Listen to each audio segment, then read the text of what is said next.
Je suis, mes chers amis, très heureux de vous voir. Bonjour à tous et bienvenue dans Ouvert pour Inventaire. Bonjour Cantus. Oh, bonjour Loïus. Et bonjour Alénisme. Bonjour. Et vous l'avez compris. Ouais. J'ai la double blague sur mon nom, je suis très content. Vous l'avez compris avec cette intro drôle et désopilante que j'ai travaillé pendant des heures, que nous allons aujourd'hui parler d'Astérix et Obélix Mission Cléopâtre, juste après notre générique.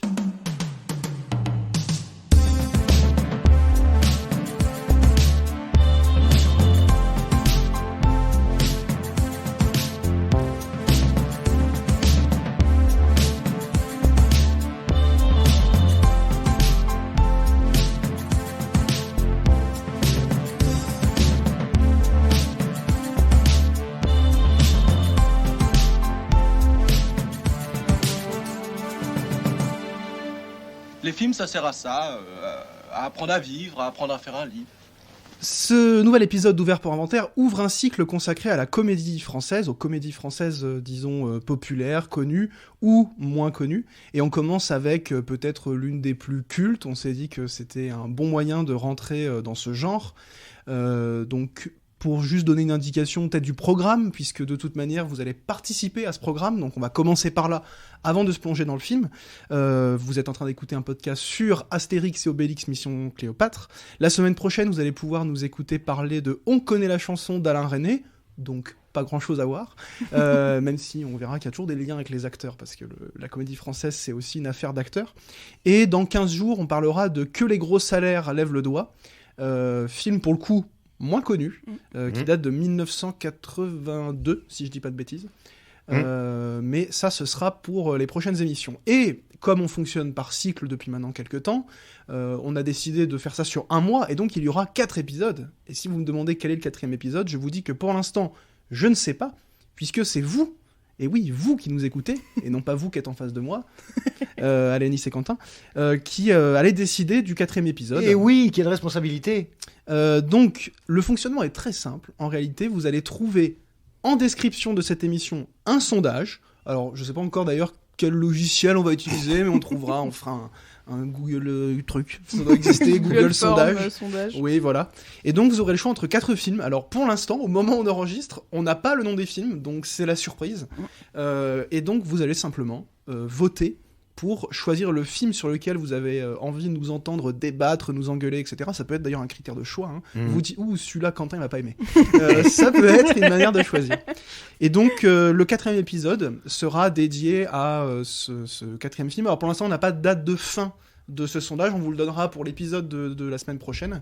Mais c'est pas tout, puisque on vous donne ce premier cadeau. Vous allez participer à l'émission à votre manière, mais en participant, on vous propose en plus de gagner un petit cadeau. Et oui, c'est la première fois qu'on fait gagner quelque chose, c'est pour vous remercier de votre fidélité. En fait, on vous offre, un moyen de nous écouter, puisque en participant, en fait, automatiquement, vous vous inscrivez à un petit concours, on va dire, qu'on fait entre nous. Évidemment, ça ne sort pas d'ici. On vous fait gagner un abonnement de 4 mois à Deezer.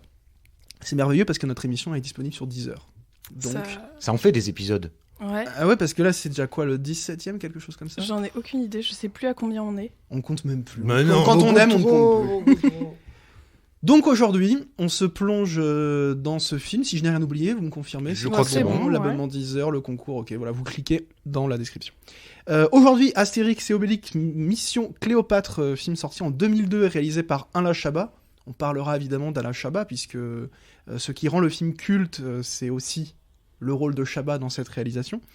Moi, je voulais commencer simplement en vous demandant quels étaient en fait les souvenirs que vous aviez autour de ce film, puisque levons tout de suite le voile sur cette affaire. Bon, Astérix et Obélix Mission Cléopâtre, c'est un des films les plus cultes du cinéma français. C'est le film préféré de beaucoup de personnes. Mais vous, quels souvenirs précis vous en avez, Alénis, par exemple ? Alors moi j'ai pas le souvenir précis de quand je l'ai vu pour la première fois, mais je sais que je l'ai vu plusieurs fois et que je l'ai vu assez jeune, puisque 2002 j'étais vraiment toute petite, donc j'ai dû le voir quelques années après.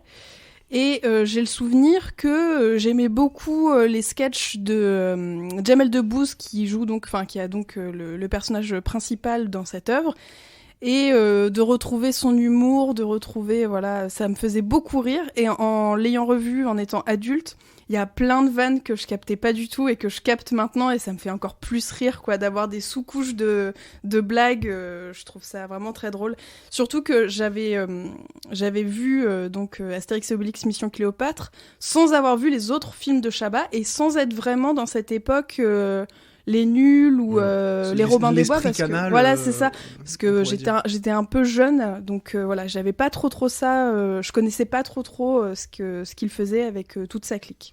Donc voilà, un très bon souvenir, et beaucoup de vannes qui sont devenues des private jokes, pas si private, parce qu'en fait beaucoup de personnes connaissent le film, mais voilà, il y a plein de trucs où il fait « Oh, il faut au moins 8000 dans ce pays ». Bon, voilà, tous les trucs... Il y a beaucoup de vannes qui sont maintenant dans le domaine public. C'est ça. Donc voilà pour mon petit souvenir de ce film. Et vous, cher Cantus Victorus Ledus? Moi, aucun souvenir. Non, j'avais dû le voir à sa sortie. Et puis le problème, c'est que j'imagine que je l'ai revu au moins une fois tous les 10 ans, ou tous les. Enfin, n'exagérons pas. Ou tous les 5 ans. 2 fois, quoi. Oui, c'est ça, ça me ferait dire. Là, disons, je sais plus depuis combien d'années je l'avais pas revu. C'est exactement comme toi. Je veux pas en dire beaucoup plus. C'est-à-dire qu'effectivement, il y a des choses qui sont rentrées dans la culture française, quoi. On peut presque plus dire certaines choses sans faire directement référence à Astérix. Mission Cléopâtre, et là aussi, et ça je pense qu'on en parlera, c'est qu'effectivement il y a des choses qu'on comprend mieux avec les années venant. Voilà, ouais. Et alors d'un côté il y a des choses qu'on comprend mieux en vieillissant, mais qu'on perd aussi avec l'âge ou avec les nouvelles générations, puisqu'il y a quelques blagues très référencées. Alors je pense notamment à Itinéris, qui bug en faisant référence à un service à l'époque de téléphonie mobile, si je dis pas de bêtises. Enfin, même moi, en fait, ça me parlait pas. J'ai compris la blague, en fait, parce que la blague en soi est drôle, puisqu'on a le personnage joué par Isabelle Nanty qui se met à bugger comme si elle perdait son réseau, en fait. Ouais. Ce qui fait partie un peu des gags sur lesquels on reviendra en termes de est-ce que c'est l'humour de Goscinny Uderzo, est-ce que c'est propre à Chabat, à l'Esprit Canal, etc. C'est peut-être un truc dont on discutera au moment de parler peut-être un peu plus de notre appréciation du film. Ça, c'est un truc qu'on précise assez souvent, mais sur ce film-là, ça va être assez prégnant, c'est qu'on parle parfois de films un peu moins connus, etc., ou avec l'envie de les faire découvrir. Là, pour le coup, c'est pas du tout le cas. Non. Le film, tout le monde le connaît, donc on est évidemment pas là pour dire « Ouais, il faut le voir, c'est une pépite », et on n'est pas là non plus pour répéter peut-être 1 milliard de fois ce qui a été dit. Évidemment, le film, vous l'avez tous déjà vu. Nous, le but ici, c'est juste d'en discuter avec peut-être justement ce recul de c'est une espèce de film rentré dans l'imaginaire collectif qui fait partie de la pop culture française. Déjà, peut-être se poser la question de est-ce que c'est si bien que ça ? Question qu'on pose moins aux films cultes, parce qu'en général, on les regarde pour d'autres raisons que forcément leur qualité cinématographique ou pour regarder un grand film, etc. En l'occurrence, c'est un film qu'on regarde vraiment pour se marrer, pour avoir des bons souvenirs. Et on ne fera pas les blagues. Est-ce que c'est une bonne situation, faire des podcasts ? Oui, ouais. Ça, on le fera pas. Quel bonheur de ne pas le faire. Il y a quand même des blagues qui ont été essorées. Ah, pour le coup, ce qui... On en ce parlera. qui nuit au film. Hein. Bah voilà, peut-être que ça nuit au film. Peut-être pour revenir un petit peu sur la fabrication du film, parce qu'il a certains points quand même singuliers. Le fait, par exemple, que ça reste encore aujourd'hui un des films français les plus chers jamais produits. Rappelez qu'il s'agit de la 2e adaptation live officielle, parce qu'il y a eu des trucs plus ou moins officieux avant, d'Astérix et Obélix, la BD de Goscinny Uderzo, qui est une des plus vendues, grand succès. On va pas revenir sur l'histoire d'Astérix. Le précédent, c'était Astérix et Obélix contre César, je sais pas si vous l'avez vu, qui était un film réalisé par Claude Zidi, qui lui était assez proche pour le coup de la BD, encore plus que le film de Chabat, qui avait fait 9 millions d'entrées en France et plus de 15 millions à l'étranger. Donc vraiment un succès énorme. Pour vous donner quand même un ordre de grandeur, c'était le film le plus vu en France en 99, devant le Tarzan de Disney et Star Wars épisode 1, La menace fantôme. Wow. Pour quand même qu'on se rende compte de l'impact d'Astérix d'un point de vue culturel. Enfin, c'est gigantesque, bon, c'est quand même un film, ça a été un carton monumental. Mais d'ailleurs, excuse-moi Louis, avant que tu continues, je me demandais, parce que j'ai eu cette conversation avec mon compagnon hier, est-ce que vous avez un rapport particulier à la BD, justement, Astérix et Obélix étant gamin, ou toi, Quentin, est-ce que tu... Non, je les ai parcourus, mais moi, gamin, je lisais quasiment pas. Ah ouais ? Ouais, non, alors, je les ai eus dans les mains, j'ai dû en lire, un peu comme les Tintins, mais sans plus, quoi. Ça t'a pas marqué plus que ça, quoi. Non, et puis surtout, déjà, gamin, il y avait les dessins animés, long-métrage d'Astérix. C'était quoi, les 12 travaux, par exemple. Qui passaient à tous les Noëls. Que j'ai vu 1000 fois, parce qu'ils étaient super aussi, les Oui, ils étaient bien, franchement, ouais. Enfin, ils sont toujours... Ils étaient supervisés par Goscinny Goscinny Uderzo. Ouais. Donc c'était pour le coup les 12 travaux en plus qui est un scénario original. Il y a eu des adaptations et il y a eu un film d'animation des scénarios originaux et les 12 travaux en fait partie. Ah oui. C'est pas Ouais, adapté d'un album, Mm. donc c'est aussi l'intérêt de ce film. Ouais. Et toi, Louis, pardon. Alors moi j'ai grandi avec pas mal de BD que j'ai hérité de mon père, alors notamment les Tintins que j'ai vraiment lu et relu. Et Astérix étonnamment non, tout simplement parce que ils étaient chez ma grand-mère et que quand elle a déménagé ils ont été chez mon cousin. Donc moi j'avais les Tintins et lui les Astérix. Et un jour on m'a offert un album en fait que j'ai lu plein de fois, mais en fait moi c'est Astérix, c'est un album, c'est Le cadeau de César. Oui c'est ça. C'est le seul en fait que j'ai lu beaucoup enfant. D'accord. Et après je l'ai découvert plus tard, mais du coup en tant qu'adulte. Et ça m'a plu en tant qu'adulte, parce que je trouve que c'est une BD formidable, mais j'ai pas ce rapport nostalgique. J'ai ce rapport primaire de je trouve que c'est une BD drôle, incisive, et j'adore la manière dont les récits sont menés, les dessins, etc. Mais voilà, j'ai pas de rapport nostalgique. Ok. Et toi, Alénis? Bah moi un peu, je dois l'avouer, parce que quand j'étais petite, ma mère rêvait de me faire une collection des Martines, parce qu'elle les avait pas eu étant enfant, et du coup elle s'est dit pour ma fille, trop bien quoi. Bisous maman, je t'embrasse. Et en fait j'aimais pas, ça m'intéressait pas. Par contre les Astérix et Obélix, vraiment j'en avais une belle collection. Surtout que nous on faisait beaucoup les vide-greniers, les trucs comme ça, donc t'en trouves des pelletés. Et je sais que c'est une des BD vraiment enfant qui m'a beaucoup marqué quoi. J'en avais beaucoup, j'essayais d'en avoir, d'avoir celles que j'avais pas dans la collection.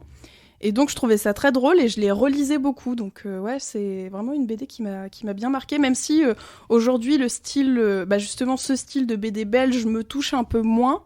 Mais gamine, j'aimais vraiment beaucoup quoi. Voilà. Bon bah c'est bien, on a des Plus que rapports les Martines. différents à Astérix. Mais du coup peut-être plus au film. Moi perso, pour continuer le détour, Astérix Obélix contre César de Claude Zidi, Ouais. que j'ai revu il y a pas longtemps. Moi c'est un film avec lequel j'ai grandi. En fait je me suis rendu compte en le revoyant que je le connaissais par cœur, Ouais. alors je l'avais pas revu depuis des années. Et en fait je pense qu'il y avait la VHS chez mes grands-parents ou je ne sais quoi, et je l'ai vu des dizaines de fois. Et je pense qu'Astérix ça a été plus pour moi les dessins animés, comme beaucoup parce que ça passait à tous les Noëls. Astérix et Cléopâtre, les 12 Oui. travaux, bon on les a rincés. Et le film de Zidi, que j'ai beaucoup vu, même si en fait c'est un film pour enfants relativement glauque finalement, à la revoyure. Mais le film de Chabat, du coup, continue ce qui devient une saga. On est au début des années 2000, puisque le premier de Claude Zidi c'est 99, du coup. Et on a le même producteur. 99 Ah ouais, et lui il sort ça en 2002, donc il y a et- vraiment pas beaucoup Ah d'années bah oui, d'écart. c'est en fait Claude Berry qui était le producteur du premier, qui face au succès évidemment veut mettre une suite en chantier, et donc il pense à Alain Chabat, qui à ce moment-là a du succès à la télévision puisqu'il sort des Nuls, qui ont déjà fait leur premier long métrage, La Cité de la Peur, on y reviendra peut-être, et qui surtout sort du succès au cinéma de Didier, Et oui. qui a été un succès commercial, qu'il a affirmé en tant que réalisateur de comédie, et qui a, rappelons-le, gagné le César de meilleur premier film, ce qui d'un point de vue production, rassure, etc. On sait d'ailleurs que sur le dernier Astérix de Canet, c'était une condition des producteurs, il y avait plein de critères, il fallait avoir eu un succès à l'international, et il fallait avoir gagné une récompense type César. Ah ouais. Donc on sait que pour les producteurs, ça peut être important. Mhm. Et du coup, Claude Berry fait partie de ces producteurs qui vont avoir de l'ambition, qui vont investir beaucoup d'argent dans le film. À l'époque, il coûte plus de 50 millions d'euros, ce qui correspond à peu près à pas loin de 70 millions actuels. Donc c'est un film qui coûte une fortune, mais qui du coup traduit cette ambition de faire du grand spectacle. Et à la base, Chabat écarte tout de suite, quand il est mis sur le projet, Astérix et Cléopâtre, parce que c'est le nom de l'album de Goscinny Uderzo à la base, parce que pour lui c'est inadaptable, beaucoup trop ambitieux, des décors, etc.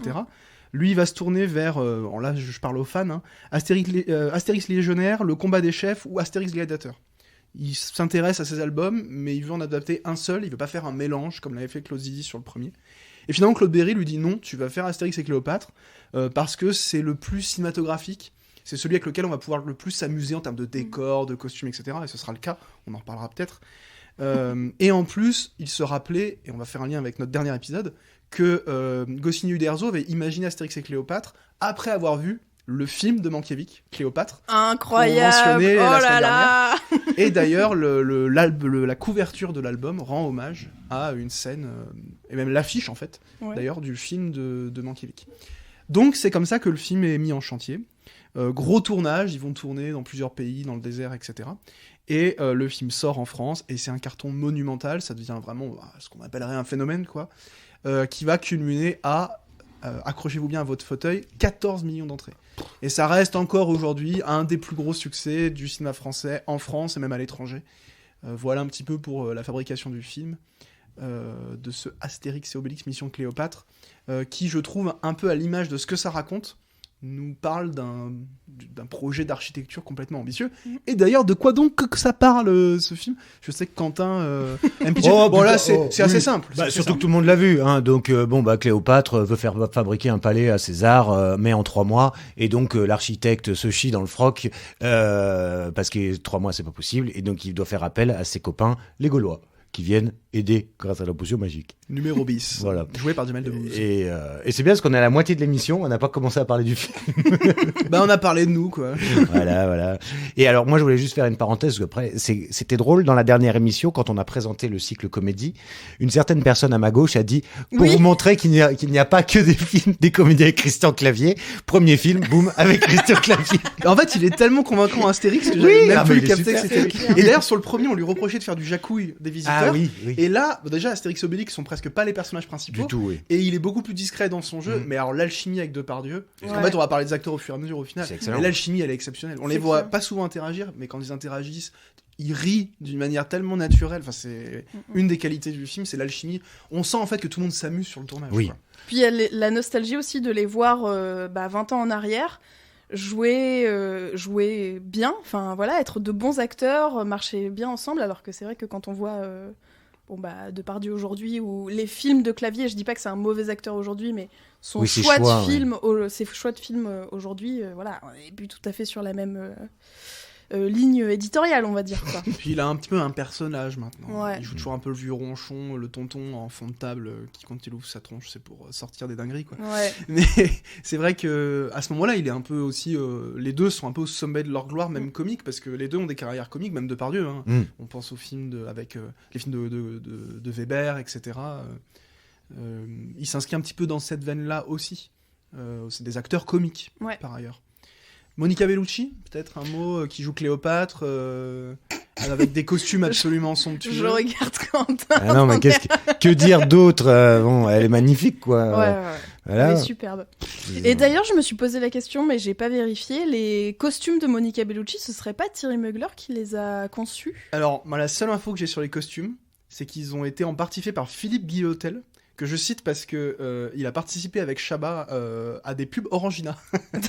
En fait, Chabat, quelques années avant, avait réalisé des pubs pour Orangina et les costumes étaient faits par Philippe Guillotel. D'accord. Et certains voient un lien entre la forme des bouteilles Orangina et les robes. Et le costume d'Obélix surtout. Ah, qui est il est encore plus convexe que dans le premier film en fait. oui, je pensais Ils lui ont carrément mis un chaudron, quoi. Alors ils sont plusieurs sur les costumes. Moi j'ai noté juste Philippe Guillotel, faudrait aller vérifier. Jean-Paul Gaultier aussi sûrement. Non, il n'y a pas ça. Non, je crois pas. Il me non. semble pas. Non, mais c'est vrai qu'elles sont quand même... les costumes, en tout cas, même... ils ont 20 ans, mais je trouve qu'ils sont assez convaincants dans le côté comique, quoi. Ça marche super bien. Notamment le moment, on croit qu'elle a un énorme chapeau, et en fait, elle s'assoit, puis on a un petit boum. Et en fait, on se rend compte que c'était un décor au-dessus de sa tête, et qu'elle avait juste la tête enfoncée dans le truc. Que j'ai dû voir à la 3e ou 4e vision, parce que le bruit est assez discret, on entend un petit... Voilà, je voulais juste le caser. Je l'ai fait avec ma bouche, je précise. Ça participe à ces petits gags un peu partout. Parce que ça, c'est une des obsessions des nuls, pour le coup. C'est que on a l'impression qu'ils ont cette obsession qui peut-être parfois est un peu leur limite, notamment à Chabat sur d'autres films qu'il va faire après. C'est de se dire, si on peut faire un gag par plan, on le fait.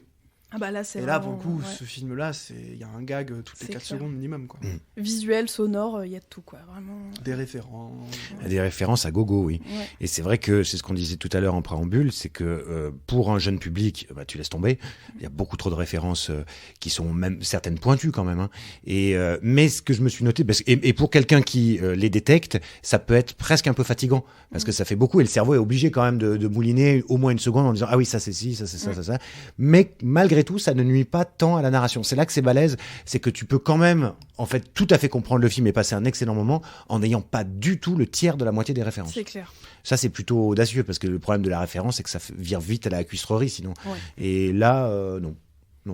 C'est un petit plus, quoi, si tu les captes. Voilà. C'est clair. Et puis le film est quand même très dynamique malgré justement tous ces sketchs et toutes ces références.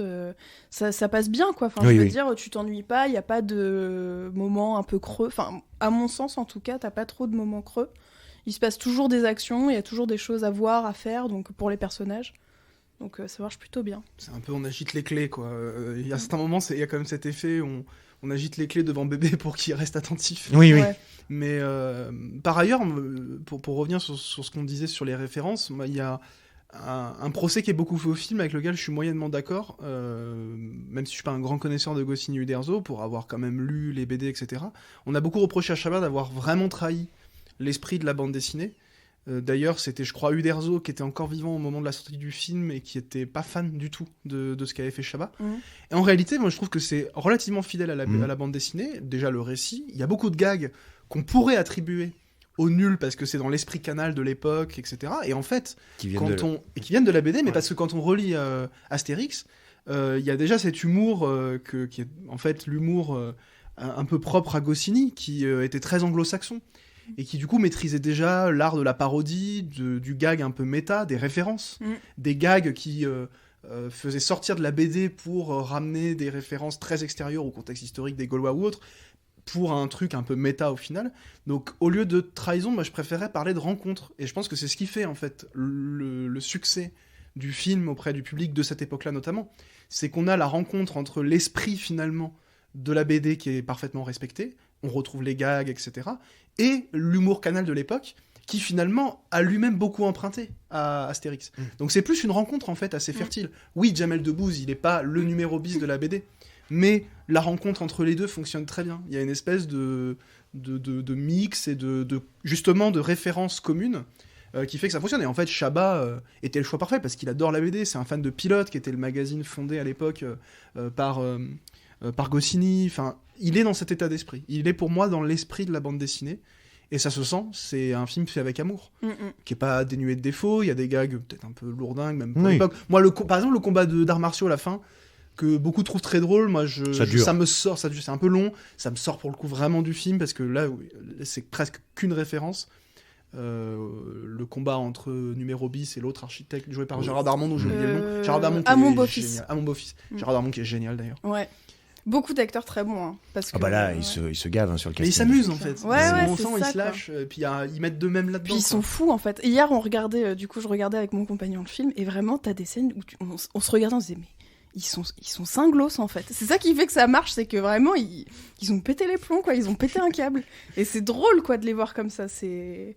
Voilà, même cette scène de bataille où à un moment, ils se foncent l'un sur l'autre en mode Dragon Ball Z, quoi. Enfin, c'est... Mais c'est ça, c'est cette séquence à laquelle je faisais référence. Où elle est marrante, mais je la trouve un peu poussive. Mais bon, oui, il y a tout, il y a du Bruce Lee, il y a du machin, c'est vrai que ça tire un peu en longueur, ça aussi, comme la scène du nez qui se casse la gueule du Sphinx. Enfin, il y a 2-3 moments comme ça, mais c'est l'affaire de quelques minutes. Oui, mais où ça ne vient pas détruire le on film. pourrait réduire, ça fait perdre un peu de l'intérêt qu'il y a par ailleurs, quoi. Mais c'est vrai que oui, la distribution, elle est assez hallucinante. Et c'est vrai que tu vois qu'il y a 20 ans qui se sont passés, parce que c'est presque un peu... Tu regardes ça avec aujourd'hui presque un tout petit peu de tristesse quand tu vois des gens qui étaient au sommet, et aussi quelques cas. Alors moi je peux pas m'empêcher de le citer parce que c'est quand même quelqu'un pour qui j'ai une certaine affection, mais Dieudonné qui est dans... J'en étais sûr. J'ai dit si jamais il faut qu'il nous sorte. C'était obligatoire. Évidemment que c'est obligatoire, mais je vous emmerde premièrement.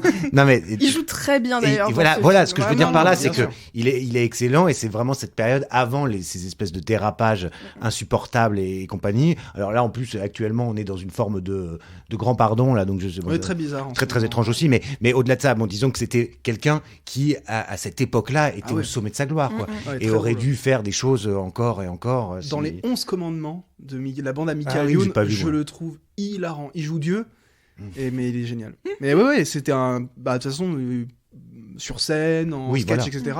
Ça faisait partie de ces comiques de l'époque qui étaient vraiment au sommet de leur gloire, comme tu le dis. Et en fait, on a presque un trombinoscope en fait de tout un pan de la comédie française de cette époque, qui avait comme centre névralgique ce qu'on appelait l'esprit canal, avant que Bolloré vienne tout foutre en l'air, en gros, qui a quand même duré jusqu'à tard, un truc un peu irrévérencieux, où la télévision était un espace de création et un espace d'expérimentation de ce que peut faire l'humour. Bon, c'était peut-être pas au niveau de ce que pouvaient faire les Anglais, mais c'était quand même assez intéressant. Puis il y a toute une génération qui se rattache à cet humour, quoi. Carrément. Ouais. Et pour le coup, moi je trouve que... Alors, un truc aussi qu'on peut regarder avec nostalgie, c'est à quel point le film est beau.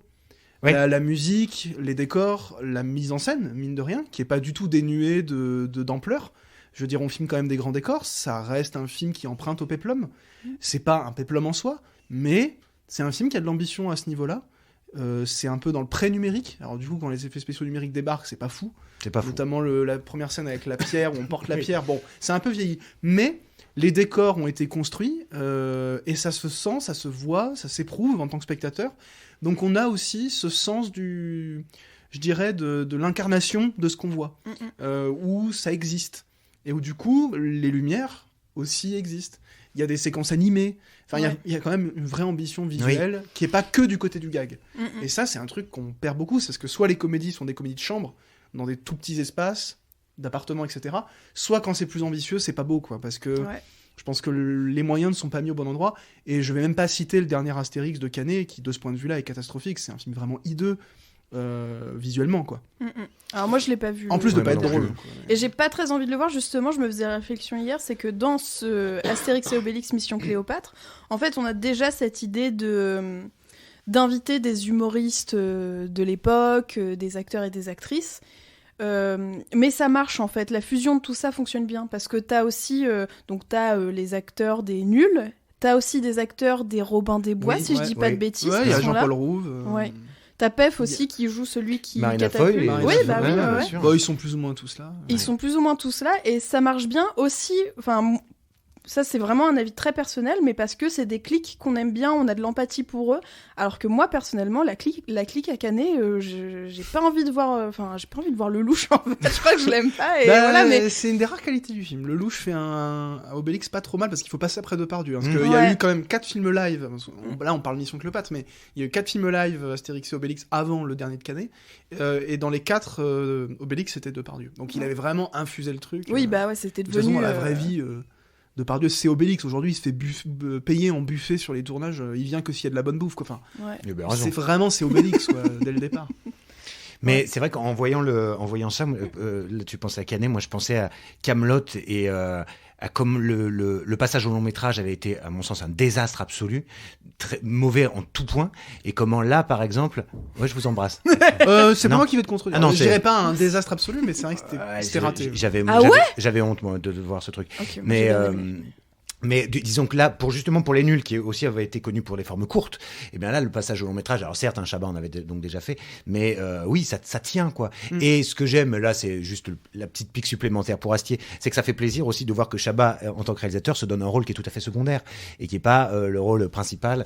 Mais ça, c'est le problème du melon d'Astier, c'est un autre, c'était déjà le cas dans la série. C'est un problème, ça. Oui, non, mais c'est un autre problème. Ça pourrait faire l'objet d'une émission à Ah part. là là, oui. je vais vous censurer. C'est pas toi qui monte. Ah, c'est vrai qu'on pourrait faire une émission. J'aurais dû faire pour moi tu parles, tu sais. Et d'ailleurs, il joue César, non pas parce qu'il voulait absolument jouer César, mais pour la blague. Je pense que c'est un peu pour la vanne. Il disait qu'il jouait César parce que Cléopâtre, c'était Monica Bellucci. Qui d'ailleurs, en tant que Lyonnais, on est obligé de le dire, a rencontré son nouveau compagnon au Festival Lumière de Lyon. Puisqu'elle est en couple avec Tim Burton. Ouais. Incroyable. Hein. Juste après que son ex-mari, du coup, enfin son ex-compagnon, Vincent Cassel, ait fait tout un discours sur la masculinité, machin. Il a bien raison. Le timing était pas mal. Ouais, c'est fou, hein, c'est dingo. Bon, ça c'était. Tim Burton n'a rien à voir avec Astérix Mission Cléopâtre. Mais... Non, mais il fait le prochain, paraît-il. Pourquoi pas. Avec Alors, tiens, je vous pose la question. Puisque, on a vu qu'Astérix c'était un pan entier de notre culture populaire française, donc des films Astérix, c'est quand même pas rien.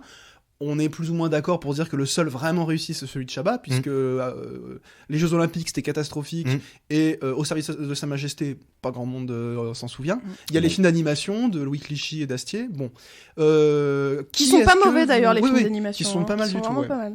Donc en plus, Astier a déjà été confronté à ouais. l'univers Astérix, et en plus, le dernier, Le Secret de la Potion Magique, il l'a fait à condition qu'il pouvait écrire un scénario original. Donc, voilà. Mais qui est-ce que vous pourriez imaginer Melon. Qui est-ce que vous pourriez imaginer en tant que réalisateur ou en tant qu'acteur? Qu'est-ce que vous pourriez imaginer pour un prochain Astérix? C'est dur. Hein. Mankiewicz, déjà. Putain, ouais. De l'au-delà. Bah, franchement, j'aurais du mal à... Parce que, en fait, j'ai pas beaucoup de... Il y a vraiment pas énormément d'acteurs et d'actrices comiques français que j'apprécie aujourd'hui. Les seuls que je vois, c'est Marina Foïs, mais qui a déjà joué du coup dans celui-ci. Oui, après. Moi, j'aime bien Eric Judor. J'aime pas toujours la dynamique Eric et Ramsey, mais Ouais. voilà. Non, mais Eric Judor qui joue un rôle quelque part dans un Astérix, un peu Oui. à la numéro bis, ce serait génial. Mais j'arrive pas trop à savoir. Parce que Alain Chabat, en fait, il réalise toujours un peu. Enfin, il fait toujours des trucs. Bien sûr. Je Et d'ailleurs, sais pas. a priori, il serait pas complètement opposé. Bah alors, en fait, ce qui a changé d'ailleurs, je vais finir mes phrases, il serait pas complètement opposé à l'idée de refaire un Astérix. Le problème étant que Claude Berry est décédé et que Et que c'est son les fils nouveaux ayants droit, du côté des ayants droit de la BD et les nouveaux producteurs qui s'attachent au film, sont pas du tout au même esprit que Claude Berry. J'ai- Ils sont, à mon avis, sur un truc assez délétère d'ailleurs dans la manière de concevoir le cinéma à grand budget en France, mais c'est un autre sujet. J'ai une petite anecdote inutile. Ma grand-mère a été figurante dans un film de Claude Berry. Ah, Lequel c'est un anecdote sympa. Je sais plus. Et C'est- elle m'a dit, oh, il était pas très sympa. Hein. Oh, ça, je veux bien croire, oui. Claude Berry qui apparaît dans Astérix d'ailleurs, Ouais. et qui est référence, enfin qui Je est. suis pas de l'art contemporain, moi. Et puis voilà. Et puis il y a aussi la petite référence où quand Obélix ils sont enfermés et qui gueule j'ai faim, c'est exactement ce qu'il dit dans Uranus de Berry où il dit j'ai soif parce que c'est le personnage qui est alcoolo et tout là.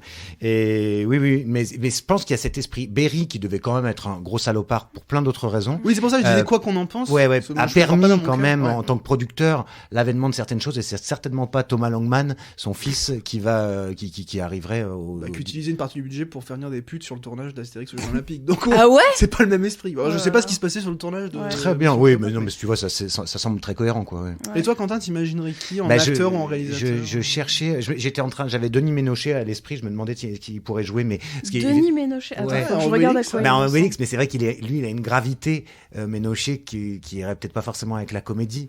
On Encore, pourrait lui trouver une forme de candeur. Parce Oui. qu'Obélix, c'est aussi la candeur, Oui. le regard enfantin, j'aime beaucoup en ce moment Denis Ménochet.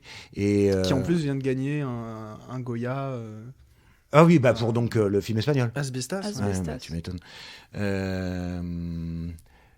Oui, là, ça mériterait presque de réfléchir un peu plus, quand même. Je sais pas ce Ouais. que vous en pensez. Enfin, au moi, cas où on mais- nous demande notre avis un jour, quoi. Bah, moi, je pensais à un réalisateur, mais de manière hyper idéale, parce que je trouve qu'il y a un esprit bande dessinée qui correspondrait peut-être pas à Astérix, mais dans cette vague un peu, on en parlait quelques fois, de nouveaux réalisateurs de comédie. Pere Jatko, moi j'adorerais imaginer visuellement ce que ça pourrait donner. Je suis pas sûr que ce soit un esprit très bande dessinée, ni même un esprit très Goscinny. Et sinon, pourquoi pas Judor, moi, parce que Oui, j'aime vraiment beaucoup. oui, Il oui. a fait quoi, Pere Jatko? Alors bon, son dernier film, c'est La pièce rapportée, mais sinon, Ah oui, La loi pardon. de la jungle, La fille du 14 juillet, qui sont des films vraiment très bariolés, Ouais, quelque c'est part. vrai. Mais c'est pas un humour référencé, c'est pas... Et puis il Mais- a ce côté un peu indé quand même qui est Ouais, mais indéfectible mais de justement, son truc. Moi, j'ai pas de mal à imaginer un film Astérix avec un peu moins de moyens, qui se concentre Oui. plus sur la comédie. Parce que de toute Ouais. façon, on sait que sur les films, notamment le dernier, une grande partie du budget va dans les acteurs. C'est important d'avoir des stars, mais je suis pas sûr que ce soit essentiel d'avoir Zlatan, par exemple. Ouais. Et si j'ai C'est un la souhait pour le prochain surenchère, Astérix, c'est la surenchère. c'est qu'on se concentre sur la comédie, ce qu'avait Mm. fait Chabat. Parce que oui, il y avait des moyens, il y avait de l'ambition. Ça, c'était presque plus le boulot du producteur. Là où Chabat était prêt à sacrifier certaines scènes, d'ailleurs, pour que le budget soit équilibré, Berry disait non, attends, le Sphinx quand même, on va le faire, c'est trop la classe et tout. Ça, c'est le boulot du producteur. Mm, Du mm. coup, Chabat, son job, c'était de faire de la comédie en tant que réalisateur. Mm. Et on voit qu'il l'a très bien fait. Ouais. Et puis prendre des acteurs, en fait, il y en a marre que le cinéma, ça devienne une sorte d'intermarché, là, où les gens viennent faire leur truc. Non, mais c'est la surenchère. On va prendre toujours, alors pourquoi il n'y a pas carrément Elon Musk ou je sais pas quoi? Combien C'est- d'affiches pour le dernier, quoi? Une affiche par caméo, sinon Bah la ouais. plupart, c'est entre 30 secondes et 1 minute 30 dans le film. Mm. Mm, mm. Il y a eu des affiches pour McFly et Carlito, alors qu'en fait, ils parlent même pas, ils ont même pas un rôle, en fait. C'est des Bah silhouettes parlantes. Mais c'est ça c'était un peu mon point tout à l'heure, c'est que vraiment là, t'en as un peu des caméos en fait. T'as des personnages. Bah par exemple, Édouard Baird, je sais pas vraiment s'il était acteur, je sais qu'il faisait de la radio. T'as C'est plutôt un des. rôle, quand même. Hein. T'as entre eux, t'en as certains qui étaient acteurs humoristes, un peu de stand-up, donc, mais bon, t'avais pas beaucoup, voilà, ouais, enfin, comme tu dis, moi, de toute façon, ce qui m'énerve profondément avec le dernier Astérix, c'est pas tant, j'ai rien contre le film, je l'ai pas vu, donc je vais pas le critiquer, mais je trouve que la communication qui a été faite autour est vraiment, à mon sens, nauséabonde, C'est putassier. et me donne pas du tout envie d'aller le Et voir. en d'ailleurs, fait. c'est cette communication qui a participé au lynchage du film. Ouais. Certains disent que c'est le pire film de tous les temps. Non, c'est pas le pire film de tous les temps. C'est un film très mauvais, raté, etc., qui a quelque chose qui peut faire un peu sourire. Mais effectivement, la communication est catastrophique, et parce que je crois justement que la vision des producteurs, donc c'est du côté de chez Pathé, Seydoux, etc., est délétère, parce qu'on prend le public pour ce qu'il n'est pas, à mon avis, et on le considère comme moins exigeant que ce qu'il est. Ouais. Et quand on voit que les critères, c'était qu'il fallait que le réalisateur ait déjà eu un succès, etc., on s'est jamais soucié de savoir si c'est quelqu'un qui savait faire de la comédie.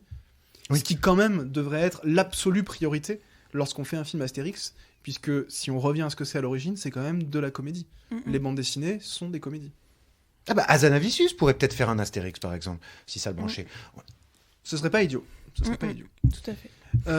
On se quitte sur Hazanavicius, mais sur peut-être quelques recommandations en 2 spi.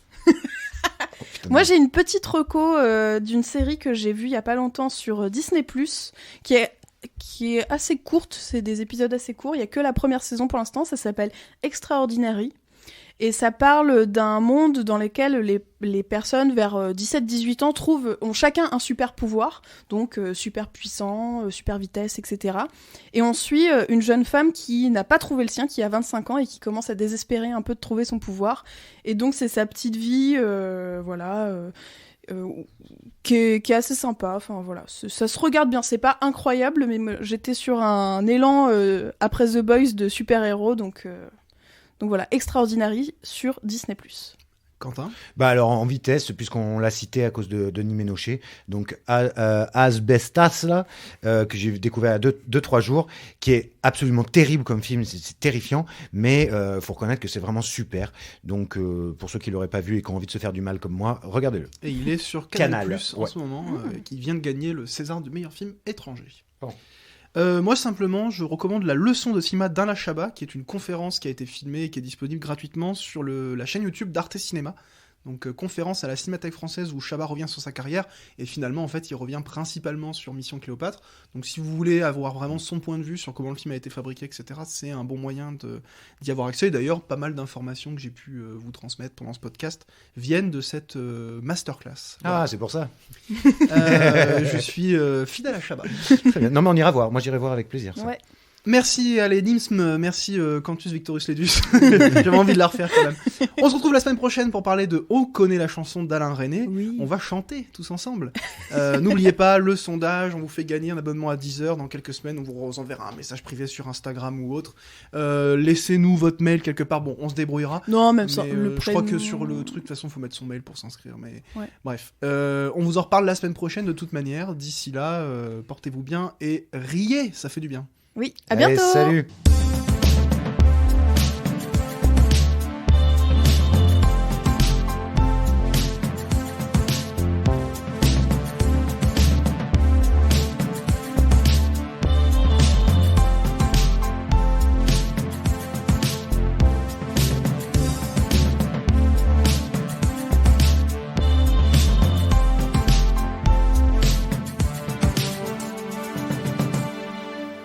Les films, ça sert à ça, à apprendre à vivre, à apprendre à faire un lit.